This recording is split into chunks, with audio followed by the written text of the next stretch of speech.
नमस्कार, हमारे चैनल में आपका स्वागत है। आइए आज हम आपको श्री राम के जन्म की कथा सुनाते हैं। श्री राम का जन्म चैत्र मास के शुक्ल पक्ष की 9वीं तिथि को पुनर्वसु नक्षत्र में सूर्य, बृहस्पति, शनि, मंगल और शुक्र जब अपने अपने उच्च स्थानों में विराजमान थे तब हुआ था।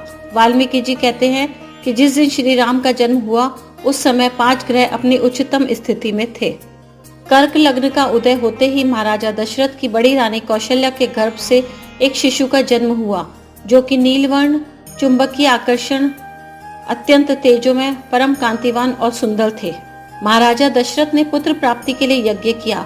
महाराजा दशरथ ने श्यामकर्ण घोड़े को सेना के साथ छुड़वाने का आदेश दिया। महाराज ने समस्त विद्वानों, ऋषि मुनियों, वेद विज्ञ, प्रकांड पंडितों, मनस्वी और तपस्वियों को बुलावा भेजा। वो चाहते थे कि सभी यज्ञ में शामिल हों। अपने गुरु वशिष्ठ जी समेत अपने परम मित्र अंग देश के अधिपति लोकपात के जामाता के साथ यज्ञ मंडप में पधारे। फिर विधिवत यज्ञ शुभारंभ किया गया। यज्ञ की समाप्ति के बाद समस्त पंडितों, ब्राह्मणों, ऋषियों आदि को धन, धान्य, गौ आदि भेंट करी गई और उन्हें सादर विदा किया गया। यज्ञ के प्रसाद में बनी खीर को राजा दशरथ ने अपने तीनों रानियों को दी।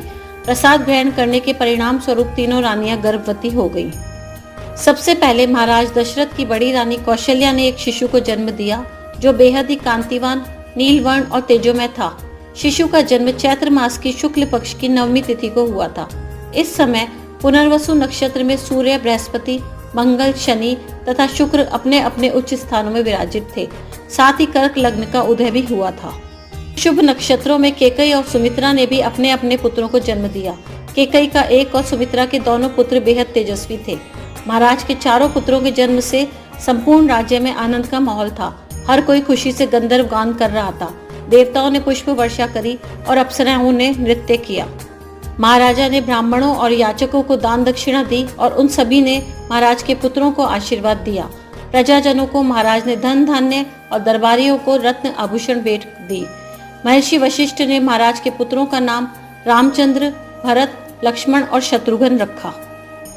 जैसे जैसे ये चारों बड़े होने लगे, रामचंद्र अपने गुणों से प्रजा के बीच बेहद लोकप्रिय हो गए।